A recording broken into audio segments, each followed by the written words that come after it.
সে একজন ভালো লোক ছিল, সে দুইটা এমপি ছিল, আমরা মায়ের কুলে ঘুমাইছি। এমপি থাকাকালীন আমরা মায়ের কুলে ঘুমাইছি, সে একটা ভালো লোক, সেই জন্য আমার তার উপর এতদূর মায়া। আমার ঘরের দ্বারাই সেন্টার, তারে আমার ওই ভাঙ্গা পোল পাড়া করিয়ে আমার সেন্টারে নিছি, তার উদ্দেশ্যে আমার ঘাটের পোল বা রাস্তার সে করিয়েছে। সে বলছে এমপি হইতে পারিবে না পারি, আমি রাস্তার পোল আমি করিয়ে দিব। সেই জন্য তার উপর মায়া এত, সে সৎ লোক, সে ভালো লোক। আমি তার জানাজায়ও যাইয়া, আমি শোনেন জানাজায় গেছি, এত লোকের ভিতরে আমি একলা বক্তব্য দিয়েছি, নিঃসঙ্গে ধরেন 6-7 লাখ লোক হয়েছে। আমি এরপর আমি বাড়িতে থাকতে পারি নাই। উনি হচ্ছেন সুখরঞ্জন বালি। আমার মনে হয় যে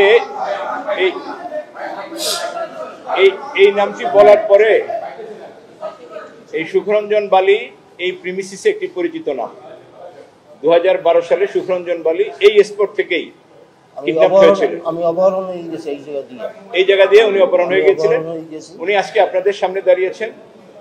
উনি ওনার যে অপহরণের এবং গুমের যে বিষয়টি, সেটি একটি অভিযোগ আকারে উনি আজকে এই ট্রাইব্যুনালে দায়ের করেছেন এবং দায়ের পরবর্তী যে অবস্থান সেটি এখন আপনাদের কাছে বলবেন। আমার পিছনের কথা আমার উঠতে গেলাম নিচে, অর্থাৎ পড়বি তুমি দাদা, আমি খুব পেলাম, আমি বলতে পারবো না দাদা। শুধু এটুকু বলেন যে আপনাকে কারা ডেকে এনেছিল সাক্ষী দেওয়ার জন্য। প্রথমে আইসিসি একটা মিথ্যা মামলা যদি তারে ফাঁসাই দেয়, সেইটাকে সত্য সাক্ষীর জন্য আমি আসছিলাম এই কোর্টে। তখন আমি অপহরণ হয়ে যাওয়ার পরে আমি খুব নির্যাতন, এইখানে প্রশাসনরা নেওয়ার পরে মানে আমার নাকুম কাটকাইয়া কোথায় নিয়ে গেছেন নিজেই আমি জায়গার কথা আমি বলতে পারবো না। আর সে আপনারা মারি ফেলেন, আমার সহ্য হয় না। হয় অভিযোগ তো দেশের প্রশাসন একজন, মানে আরও আমার দেশীয় লোক আছে, রাজ্জাক আপনার আপনার এই জায়গার যে আমি অভিযোগ যে দিছি, মানে তাদের তো কেউ আমি চিনি না। এই যখন আমি এই জায়গায় বন্দি হয়েছি, আমি কেউ চিনি না, চক্ষু বানিয়ে নিয়ে গেছে। তার কথা আমার সাক্ষী ওই পুলিশ, আপনার ভাইয়ের কথা আমার ভাই হল বিষয় বালি। 1971 সালে আপনার পাকসানারা আমার ভাইকে, আর রাজ্জাক আপনার মুসলিম মৌলানা, আর ওই পাকসানারা আমার ভাইকে হত্যা করছে, রাইফেল কাছে গিয়া রাখাইয়া মারছে। আমি বাথরুমে বসিয়া আমার মা আর আমি দেখছি, দেখার পরে আমার ঘর দরজা পড়াই গেছে। তখন আমার ভাই উঠে বসে ছটফট করিয়া আর কি লাফাইতেছে। তখন আমার অপর বাড়ি একটা বাথরুমের বসে আমরা সব কিছু দেখি, এর মধ্যে বাড়িতে যে লোকজন যে চলে গেছে আমার ভাই উঠোনে, হ্যাঁ, তখন দৌড়ে এসে ভাইকে তুলে লেগেছে। কিছু সময় পরে আমার ভাই কোরআন বাইরে গেছে। এই অবস্থায় আমি ছিলাম। আমি পরপর আমি ভাইকে ওই বাড়ির সীমান্তের ভিতরে মাটি ছুটি দিছি লোকজন নিয়ে। তারপর আমি মুক্তিযোদ্ধা, আমি ট্রেনিং দিছি। আমার লতিফ তালুকদার হলো আমার কমান্ডার, আমি তার ট্রেনিং প্রার্থী লোক। আমার এখন সব কিছু আমি ভুলে গেছি বুঝুন। আমি এখান দিয়ে এই কোর্টের সামনে দিয়ে আমি অবরোধ যাওয়ার পরে আমি খুব নির্যাতিত হয়। আমি কিছু বলতে না, আমার বুকে হার্টে আমার সমস্যা, আমার হার্টের সমস্যা। গেটে কেন আসছিল? আমি আসছিলাম হুজুরের, মানে সরকার পক্ষ আমাকে মানছে সাক্ষী, মানার পরে আমি দেখি যে আমার জন্য যদি একটা লোক ভালো মানুষ যদি বাঁচাই যদি রাখে, তাহলে আমি আল্লাহর কাছে পরিষ্কার থাকি। সাইদি সাহেবের আমরা পাইছি 1900 এই আপনার এই এমপিতে আসে, তখন সে আমার এলাকায় সে এমপি ছিল। সে যখন এমপি ছিল আমার মায়ের কুলে বসবাস করছে, সেই রকম সে একটা ভালো লোক ছিল।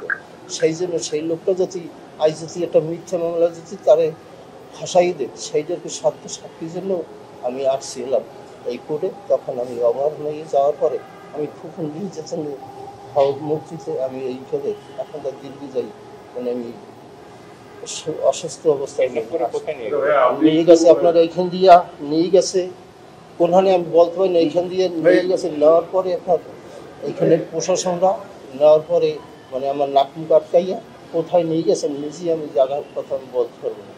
দিন না রাত্রে মানে কোনো আমি আলো বাতাস পাইনি। কিছু সময় পরে একটা আলো পাইছি। আমি ছিলাম আমি 3 মাসের করে আমি 13 দিন মানে কম ছিল। আমি ওইখানে রাখছি, ওইখান থেকে আবার চক্ষু বানিয়া এবার নিয়ে গেছে আমাকে।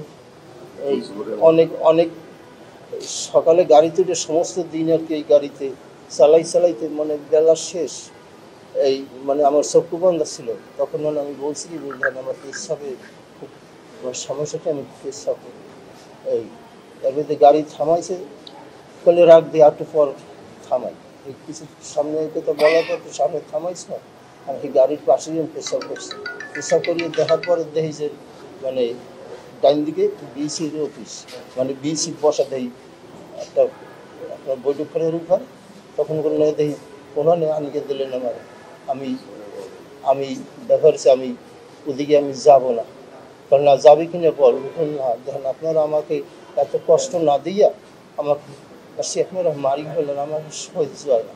এই এরপর আমার দুজনে হাত ধরে গিয়ে টানিয়ে নিয়ে বিসের হাতে দিয়েছে, দেওয়ার পর বিসের আমার এই দুই কান পাশে মারছে, এই জায়গায় মারি গিয়া এবং লাথি দিয়েছে।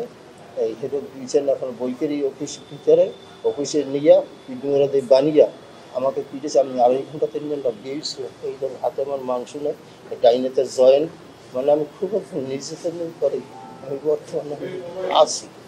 এই ওইখানটা আপনার বইকের গোটা দিয়ে সৌরনগর থানায় গেছে, থানা দিয়ে পরদিন আপনার বসিরহাট কোর্ট বা জেলে আনছে। আনার পর ওইখানটা আমি খুব অসুস্থ, 22 দিনের দিন আপনার নিয়ে গেলে দমদম কারাগারে। এই আমি দীর্ঘ যাই, আমি 5 বছর দমদম কারাগারে ছিলাম। এই আমি অনেক মানে আমি বাড়িতে কেউ কাছে সংবাদ দিতে পারি না। আমার দূর সম্পর্কে এক ভাগ্নে ছিল, তার কাছে আমি সংবাদ দিছি। সে আজকে আমার দেশে বলছি, বলার পরে এই দেশে আজকে বলার পরে আমার ছেলে বা আমার মেয়ে জামাই ছিল, আমার স্ত্রী, কারোর কাছে বলার পরে তার আর কি হাইবাত পাগল হয়ে গেছে। তখন আমার ছেলে আসিয়ে বলছে মাসুদ সাইদির কাছে, মাসুদ সাইদি বলছে যে এরকম বাবা অমুক জায়গায় জেলে আছে, আর কী কায়দায় তারে আন, তারা যে কায়দা হোক তারা ব্যবস্থা দিয়ে করছে। ওই দেশে বিশ্বের মানবাধিকার সংস্থা, আমি বাংলাদেশে আমি আসছি। আসার পর আমি 6 মাস দীর্ঘ ছিলাম, আমার বরিশাল থেকে আমার খুলনা ডিস্ট্রিক্টে আমি দীর্ঘ 6 মাস সেইখানে আমি ছিলাম। থাকার পরে যে সুস্থ পরিবেশ, এখনও আমি মানে ওই অসুস্থ অবস্থায় নিয়ে এখনও মানে আমি আসছি, বুঝলেন, সেখানেও আমি অসুস্থ। এরপর আমি বাড়িতে আসছি। এখানে আসছি আমি সাইদি সাহেবের যে সত্য সাক্ষী নিয়ে আমি একবার এই অভিযোগে মানে আমাকে বন্দি অপহরণ করছে, সেই সাক্ষী আমি সত্য সাক্ষী দিতে আমি আসছি।